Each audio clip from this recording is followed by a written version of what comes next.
마태복음 13장 53절에서 58절 같이 읽겠습니다. 예수께서 이 모든 비유를 마치신 후에 그곳을 떠나서 고향으로 돌아가서 그들의 회당에서 가르치시니 그들이 놀라 이르되 이 사람이 이 지혜와 이런 능력이 어디서 났느냐? 이는 목수의 아들이 아니냐? 그 어머니는 마리아, 그 형제들은 야고보, 요셉, 시몬, 유다라 하지 않느냐? 그 누이들은 다 우리와 함께 있지 아니하냐? 그런데 이 사람의 이 모든 것이 어디서 났느냐 하고 예수를 배척한지라. 예수께서 그들에게 말씀하시되 선지자가 자기 고향과 자기 집 위에는 존경을 받지 않음이 없느니라 하시고 그들이 믿지 않음으로 말미암아 거기서 많은 능력을 행하지 아니하시니라. 아멘. 주의 이름으로 환영합니다. 감사합니다. 고맙습니다. 우리 살림 일정 우리 귀한 찬양 감사하면서 우리 박수 한번 해주시기 바랍니다. 고맙습니다. 살면서 우리 가슴 속에 가장 깊이 남아있는 두 단어가 있습니다. 그 첫째는 어머니라고 하는 단어와 또 하나는 고향이라고 하는 단어입니다. 그 두 개의 단어는 참 살면서 마음속에 늘 가슴 깊이 이렇게 새겨져 있는 단어이고 그 두 개의 단어를 기억하면 마음속에 뭔가 포근함이 있고 정겨움이 있고 따뜻함이 있고 그것이 바로 어머니라고 하는 단어하고 고향이라고 하는 단어죠. 그다음 우리 성경이 보면은 예수님에게도 고향이 있었어요. 한번 보실까요? 53절에 보시면은 예수께서 이 모든 비유를 마치신 후에 그곳을 떠나서 어디로 가시죠? 고향으로 가세요. 그러니까 예수님에게도 고향이 있었다라고 하는 말씀을 우리가 이룰 수가 있겠죠. 여기 고향이라고 하는 단어는 세 가지의 뜻을 가지고 있습니다. 이것을 좀 깊이 들어가서 우리가 묵상을 해야 할 필요가 있거든요. 그냥 단순히 예수님이 고향으로 가셨다 그것으로 끝나면 안 되고 여러분 말씀의 깊이에는 묵상 깊이만큼 말씀의 깊이의 은혜를 우리가 받을 수가 있거든요. 단순히 그냥 고향으로 가셨다 그 뜻으로 끝나는 것이 아니라 첫째로 여기는 첫 번째 예수님에게 있어서 고향은 육체적인 고향입니다. 그것을 가르쳐서 영어로 피지컬 홈타운이다 그렇게 이야기를 해요. 사람마다 다 육신적인 고향이 있잖아요. 내가 태어나고 내가 자라나고 어린 시절의 추억이 있고 전라북도 김제군 복남면 행촌의 4구 4번지 피지컬 홈타운입니다. 육체적인 고향이에요. 그러니까 나이가 들고 외국 생활을 오래 하다가 보면 꼭 그 고향을 꼭 가고 싶어요. 어떻게 변했을까? 어린 시절에 뛰어놀던 그 산천 그냥 송사리 잡고 미꾸라지 잡고 그냥 거기서 방죽 호숫가에서 수영하다가 아니면 호숫가에서 겨울에 얼음 옛날에 다 스케이트 있었잖아요. 그거 가지고 이렇게 놀다가 그냥 푹 꺼져가지고 죽을려다 살아난 방죽 뭐 그것도 보고 싶고 그래서 이제 사람마다 나름대로 이 육체적인 고향, 육신의 고향, 영어로 말하면 피지컬 홈타운 그걸 가지고 있는데 예수님도 육체적인 고향이 있으셨다 그거예요. 그 예수님의 육체적인 고향이 어디냐면 나사렛이라고 하는 그 장소 그곳이 예수님의 육체적인 고향이었습니다. 두 번째로 이 고향으로 가셨다고 하는 것은 두 번째는 스피리추얼 홈타운이 있습니다. 영적인 고향이 있습니다. 이 고향이라고 하는 말이 어디에서 나왔느냐면 아버지라고 하는 말에서 나왔습니다. 그 어원을 추적해서 들어가서 보면 고향이라고 하는 영어 단어가 아버지라고 하는 단어에서 나왔어요. 이게 굉장히 깊은 의미를 가지고 있거든요. 그래서 아버지의 집이 바로 고향입니다. 우리가 고향하면 아버지의 집, 성서적으로 봤을 때 고향은 아버지의 집이에요. 한번 해보실래요? 고향, 아버지의 집. 그 아버지의 집을 성경에서는 성전이라고 표현을 합니다. 그 성전을 우리식으로 말하면 교회입니다. 그러니까 예수님께서 성전을 보시면서 이 집은 내 아버지 집이다 그렇게 이야기하시잖아요. 그러니까 예수님의 입장으로서 스피리추얼 홈타운은 어디냐면 하나님의 성전이에요. 우리식으로 말하면 오늘 우리들에게 있어서 영적인 고향은 어디인가? 교회입니다. 교회가 영적인 고향이에요. 영적인 고향. 그래서 우리가 이곳에 오는 것은 아버지의 집에 오는 거예요. 우리가 지금 아저씨 집에 와서 눈칫밥 먹고 있는 것이 아니라 바로 이곳은 아버지 집이에요. 그래서 아버지 집에 오셨기 때문에 뭐 그냥 마음 편한 대로 하시면 돼요. 졸리면 그냥 주무시고, 그냥 그 소리 지르고 있으면 소리 지르고 싶으면 소리도 좀 지르시고, 그게 아버지 집이에요. 뭐 아버지 집에 가서 이 눈치 보고 저 눈치 보고 그럴 필요가 없잖아요. 그런 것처럼 여기 스피리추얼 홈타운, 영적인 고향은 바로 교회이고 성전을 의미합니다. 대개 이제 이민자의 삶을 사는 사람들을 보면 대개 두 가지의 고향을 찾아요. 첫째는 가정이라고 하는 고향을 찾고, 두 번째는 교회라고 하는 영적인 고향을 찾아요. 그래서 이민자의 삶을 살기 때문에 교회에 나오는 분들이 참 많고, 뭐 되게 한국에서는 뭐 12시, 새벽 1시 그렇게 출퇴근하시던 뭐 퇴근하시던 분도 그 나라에 오면 그렇게 살 수가 없어요.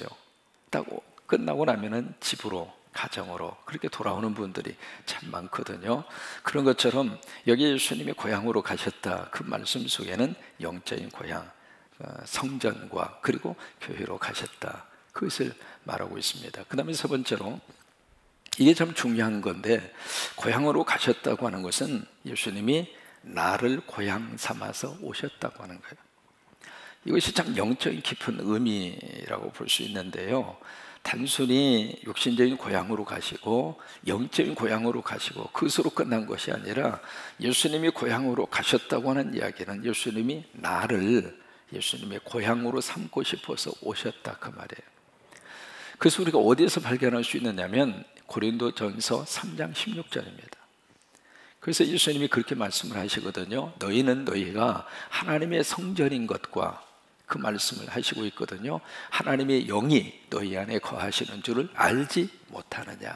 거기에 한번 따라서 한번 해보실까요? 내가 하나님의 성전인 것과 하나님의 성령이 내 안에 거하시는 줄을 알지 못하느냐. 그 이야기는 두 가지를 알아라, 그 말이거든요. 첫째는 내가 하나님의 성전이라는 거예요. I am God's temple. 내가 하나님의 성전이라고 하는 뜻이고요, 또 하나, 내 안에 하나님의 영이 거하고 있다, 그것을 알아라, 그 말이거든요. 그러면 God's temple, 하나님의 성전이 바로 아버지 집이에요. 그 아버지 집이 바로 고향이란 말이에요. 그러면 내가 누구 고향이에요? 예수님의 고향이라는 말이에요. 아멘? 참 말씀이 말이죠, 영적으로 깨달아질 때 그때 아하, 감탄사가 나오는 거예요.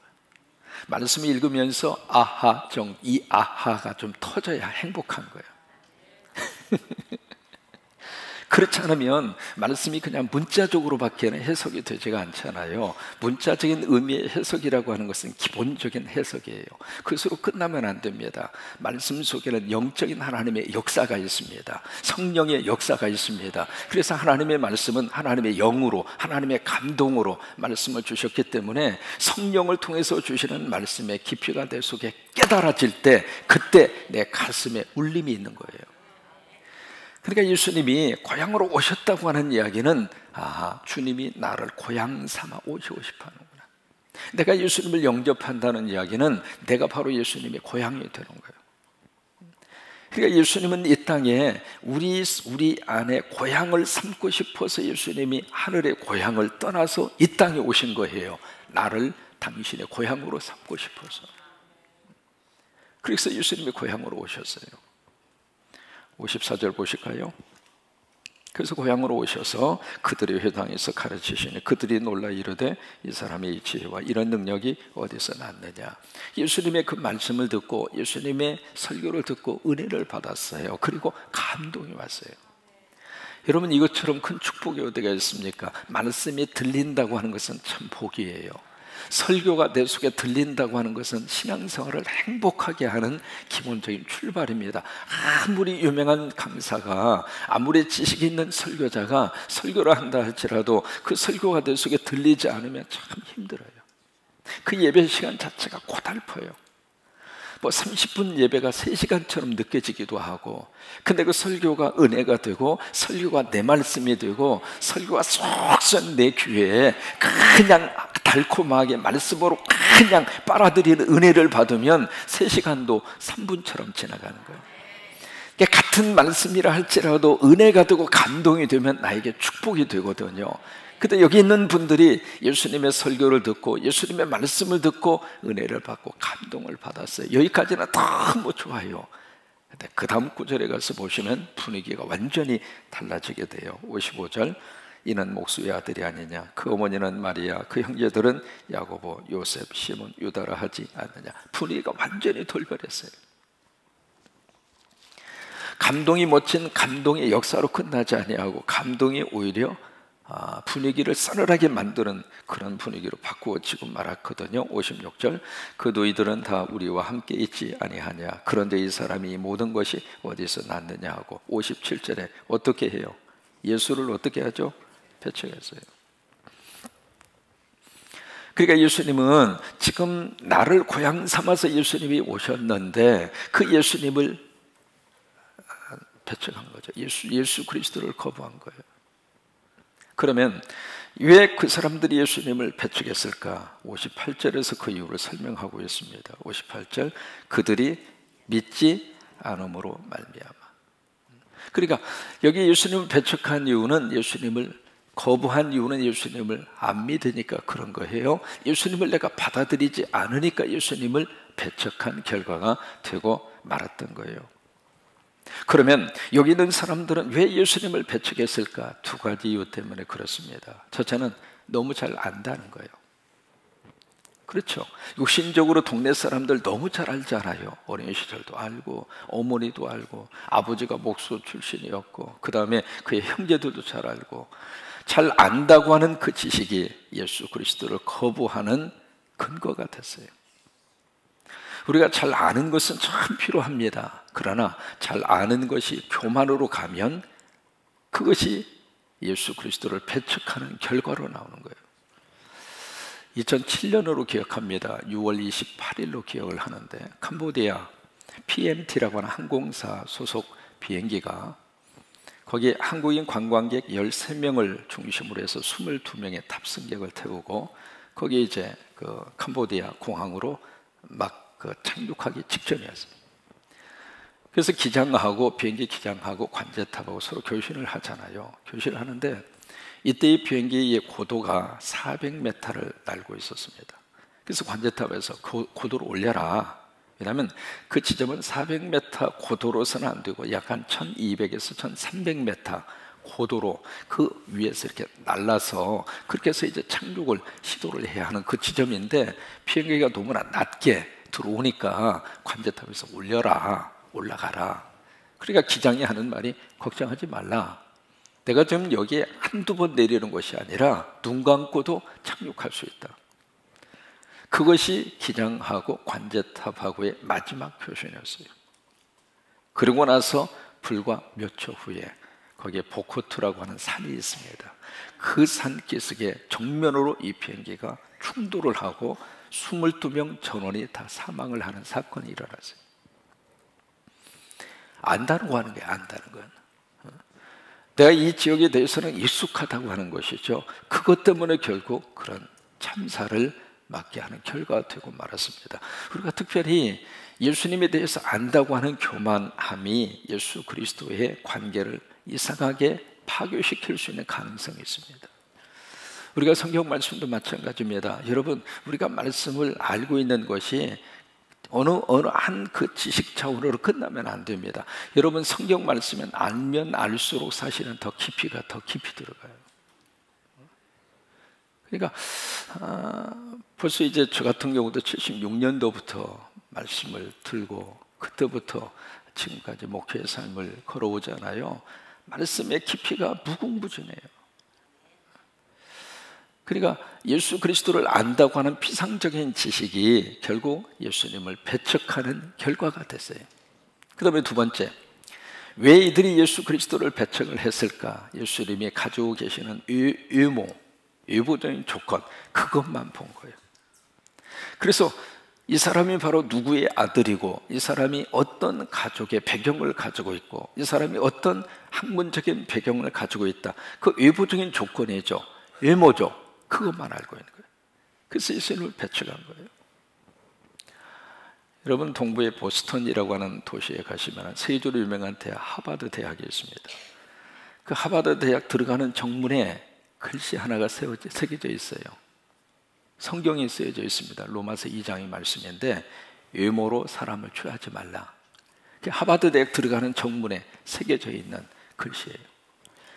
그게 거기에 새겨지게 된 이유가 있어요. 뭐냐면 서부에서 큰 돈을 가지고 있었던 억만장자 부부가 아들이 하나가 있었는데 그 아들이 갑자기 교통사고로 세상을 떠나요.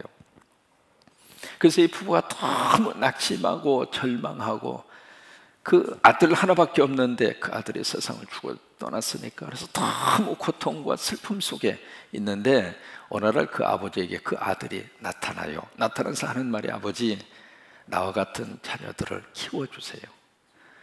그 꿈을 이 아버지가 꾸고 나서 그래 남은 재산 젊은이들을 교육할 수 있도록 젊은이들을 키울 수 있도록 내 자식은 같지만 내 자식 같은 그 아이들을 양육하자 그 마음을 가지고 그 돈을 전부 다 정리를 해서 보스턴에 있는 하버드 대학으로 갑니다. 벌써 오래전 이야기니까 서부에서 동부까지 낡은 자동차를 끌고 거기까지 간 거예요. 거기 가서 수위 아저씨를 딱 만나서 내가 총장을 좀 만나러 왔다고. 그러니까 수위 아저씨가 당신 그러면 총장하고 약속을 했느냐고. 미안하지만 바쁘게 오는 바람에 약속을 못했다고. 그러면 못 만난다고.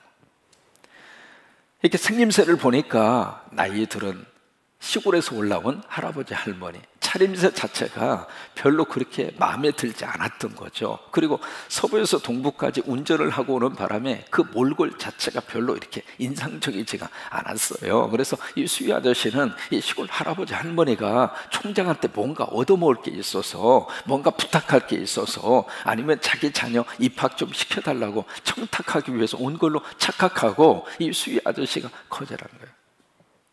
할아버지 할머니 같은 사람 우리 총장님 만날 시간이 없다고 다음에 오든지 말든지 하라고 그래서 쫓아버린 거예요. 그래서 이 할아버지 할머니가 총장을 못 만나고 돌아오면서 딱 하는 생각이 그렇다면 그 돈으로 우리가 서부 지역에다가 그런 대학을 세우자. 그렇게 해서 세워진 대학이 스탠포드 대학입니다. 여러분 스탠포드 대학을 가리켜서 서부의 하버드 대학이라고 그래요. 옛날에 클린턴 대통령의 딸이었던 그 딸이 그 스탠포드 대학을 나왔거든요. 그러니까 동부에 하버드 대학이 있는 것처럼 서부에 스탠포드 대학이 하버드 대학과 같은 명성을 가지는 그런 대학이 지금 됐는데 그렇게 해서 이제 스탠포드 대학을 세우고 거기에 이제 축하 파티를 하는 날 하버드 대학 총장을 초청을 했어요. 초청을 해서 그 자리에 와서 그 대학이 세워지게 된 그 동기를 듣게 된 거예요. 들으면서 가슴을 친 거예요. 세상에 그 수위 이 수위 아저씨가 다 들고 들어왔는데 보따리째 가지고 왔는데 쫓아보내는 바람에 말이야.